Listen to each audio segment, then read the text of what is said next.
जगातली सर्वात मोठी लोकशाही असलेला देश म्हणजे भारत आणि भारत देशातील सर्वात विकसित आणि आर्थिकदृष्ट्या सक्षम व नंबर 1चं राज्य म्हणजे आपलं महाराष्ट्र.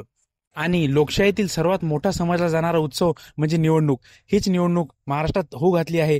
महाराष्ट्रात सध्या 14व्या विधानसभेसाठी निवडणूक होत आहे आणि याच निवडणुकीसाठी 20 नोव्हेंबर 2024 रोजी मतदान पार पडणार आहे. तरी महाराष्ट्रातील 18 वर्षावरील सर्व तरुण तरुणी, पुरुष महिला, वडीलधारी मंडळी आणि वयोवृद्धांनी सुद्धा या निवडणुकीकडे गांभीर्याने बघणे गरजेचे आहे. प्रत्येक निवडणुकीच्या वेळेस निवडणूक आयोग जास्तीत जास्त मतदान होण्यासाठी राज्यभर वेगवेगळ्या जाहिराती आणि कार्यक्रम राबवत असते. परंतु 2004 पासून निवडणुकीचा टक्केवारीचा रेट बघायचा झाल्यास 2004 साली महाराष्ट्रामध्ये 13 ऑक्टोबर 2004 रोजी मतदान झालं होतं. त्यावेळेस एकूण मतदानाच्या फक्त 63.44% एवढं मतदान झालं होतं. तर 2009 साली महाराष्ट्रामध्ये 13 ऑक्टोबर 2009 रोजी मतदान झालं होतं.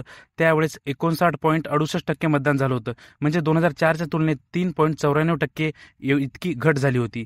2014 साली 15 ऑक्टोबर 2014 रोजी मतदान झालं होतं.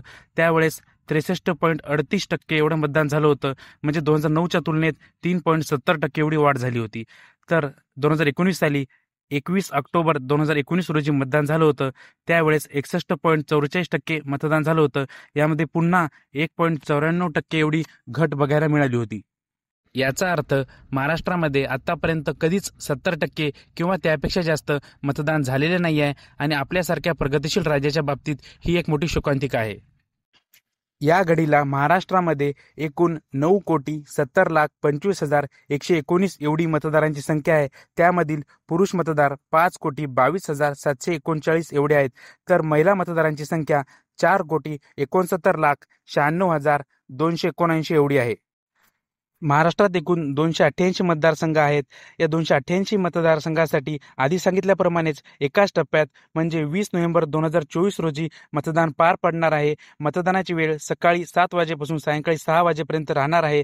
तर या सर्व मतदारसंघाचे निकाल 23 नोव्हेंबर 2024 रोजी प्रदर्शित होतील.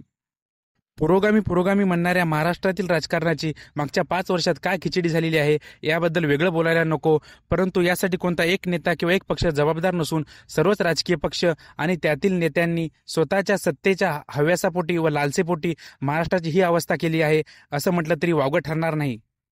पण असो, अजून राज्यात आणि देशात लोकशाही जिवंत आहे आणि हीच लोकशाही अजून भक्कम करण्यासाठी आणि शाबूत ठेवण्यासाठी आपण सर्वांनी एक दिलाने 20 नोव्हेंबर 2024 रोजी मतदान करावे आणि जास्तीत जास्त मतदानाचा टक्का वाढवण्यासाठी प्रयत्न करावे ही आपणास विनंती.